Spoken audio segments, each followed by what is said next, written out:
starting now. This is your local news leader, News 10 ABC in the morning. Snow falling across our region right now. We want to show you a live look, and you get the vantage point here, I-787 at exit 9.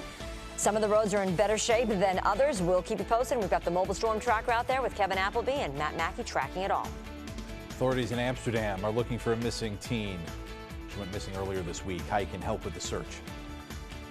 We're getting a better idea of just how big an impact the NCAA women's tournament had on the capital region. We already knew it was a very big deal, but now even more information coming out. Good morning, everybody. We thank you so much for joining us on a messy start to your day. For sure. Lots of power outages, slick roads, but Matt Mackey's covering it all for us, along with Kevin Appleby and the mobile storm tracker, who will be checking in with in just a second. Oh, yeah. So great to have the storm tracker on a morning like this. We'll hear from you, Kevin, real soon. But when conditions are changing, even in the same areas over the course of a couple of hours, it helps to have that live look at the roadways. Here's a look up north at Glens Falls, where a few inches of snow have fallen. Downtown, the roads occasionally get a little bit snow covered, and then it appears the crews come through. We got the plows out and about.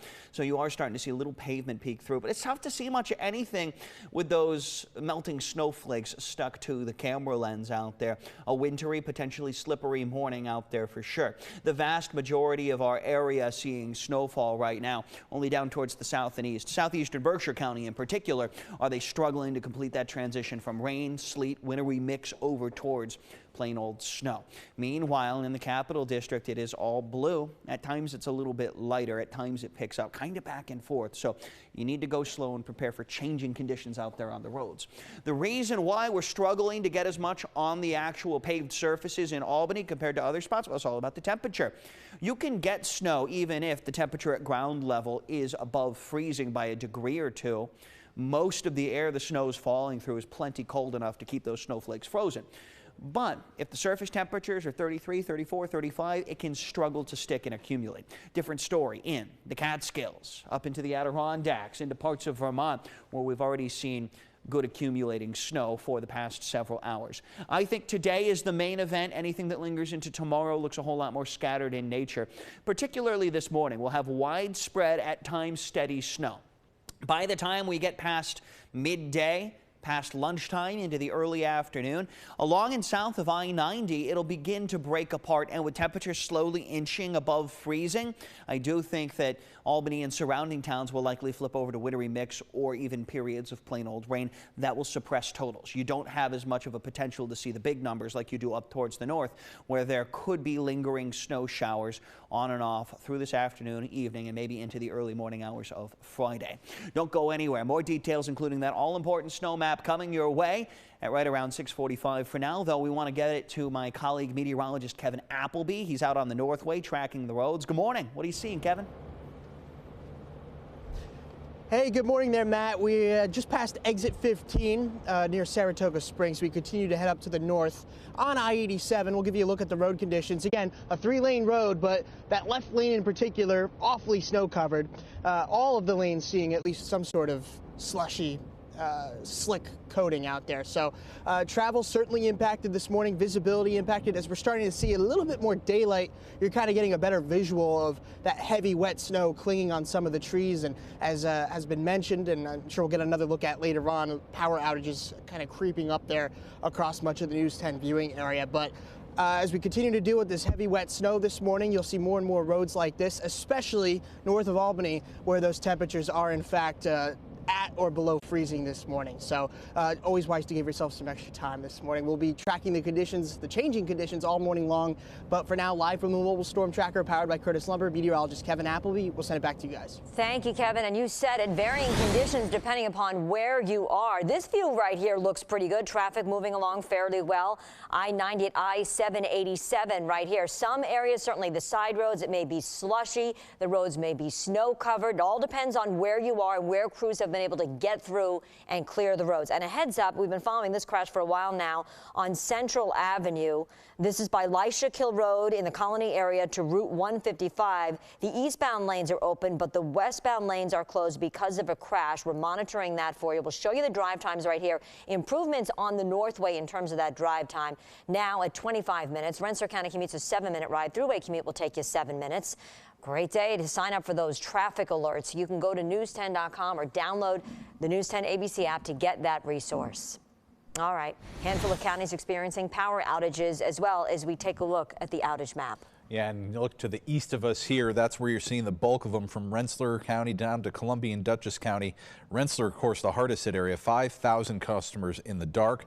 Out in Herkimer County, Hamilton County, too, to the north and west are the biggest outages. Crews are working hard. Albany's number started to come down a little bit earlier, but has remained steady at 400 right now. But we'll be keeping an eye on them throughout the morning. And if you take a look at some of the conditions out here, this was my drive-in earlier this morning. And again, those heavy winds overnight knocking lines down. This is Route 9 Old Loudon Road just south of Siena. I came across these lines that were down and obviously live and sparking and flaming there on the ground. So if you come across anything like that, stay clear and report it immediately to police and your utility provider. And they closed that road for a while, but now reopen in that area, which is good news. Meanwhile, the city of Amsterdam has declared a snow emergency ahead of the winter storm. Will run until tomorrow morning at 8. According to the city's Facebook page, the snow emergency requires that all vehicles be removed from city streets until the emergency is lifted. If you do not remove your car, you risk a fine and/or a tow. Stay with News 10 ABC on air and online for the latest as the storm moves through the area.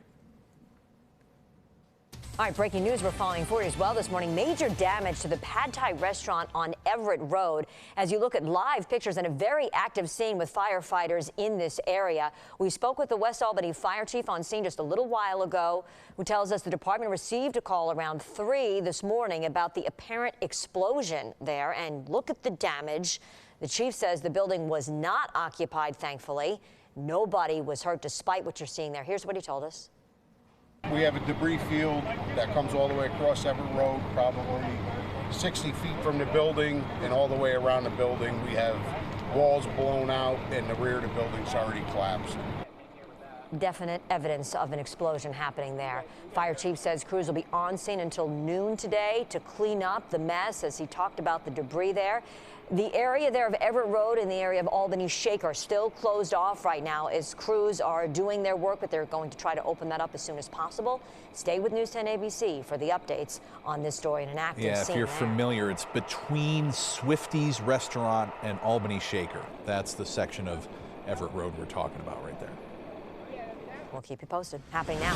Amsterdam police asking for your help in finding a missing teenager. Get to your TV if you can. Take a look at her picture here. We'll have it for you. This is 16-year-old Shylin Skinner, last seen Monday wearing a camouflage jacket, leggings, and brown boots. She was carrying a black backpack. Now, if you have any information on her whereabouts, you're asked to please call police. They're in need of your help.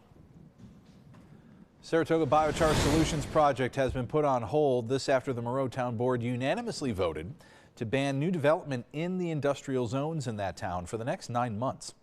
Board members say they need that time to update zoning codes, which they say have not changed in 30 years. Saratoga Biochar Solutions seeking permits to build a solid waste management facility there. It will be located right in the Monroe Industrial Park. Northeastern Biochar Solutions president Bryce Meeker says the company will now be filing a lawsuit against this moratorium.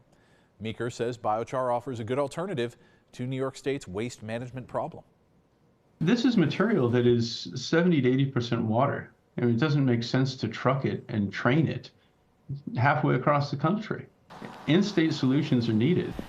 Meeker went on to say the technology biochar uses to remove contaminants is the most advanced on the market. However, Earth Justice, an advocacy group, sent a letter to the state DEC on March 18th citing scientific evidence from some experts who are calling the proposed development there, quote, an involuntary experiment on some of New York State's most vulnerable residents. Well, we know already it was a record-breaking weekend where Albany was center stage for the women's NCAA tournament, but we're getting even more info now. Yeah, and just how big of an impact it had, right? From local leaders talking about this tournament. Check it out.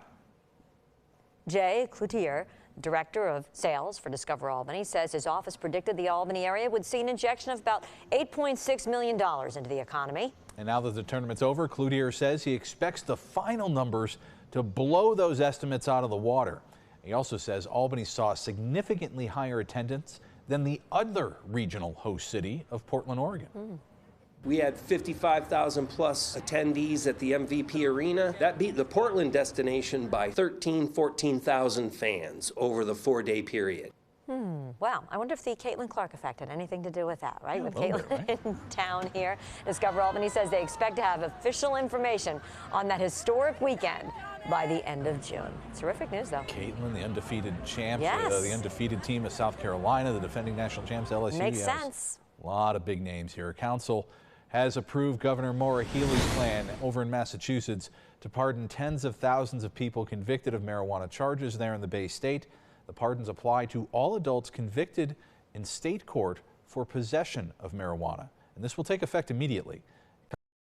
Biden pardoned thousands of people with federal marijuana convictions back in December. Massachusetts decriminalized marijuana back in 2008. All right, 6:40 right now on your Thursday morning. Coming up here on News 10 ABC, the Federal Reserve says it needs more information before it thinks about cutting interest rates. Why financial leaders are holding off on those cuts as they continue to work on trying to reduce inflation. Here's that daily reminder that if you know of anybody giving back and helping others in need in your community, tell us about it so we can share that good news. Put it all in an email, send it to news@news10.com, or leave it on social media, but use that hashtag #GivingOn10 so we can track it down.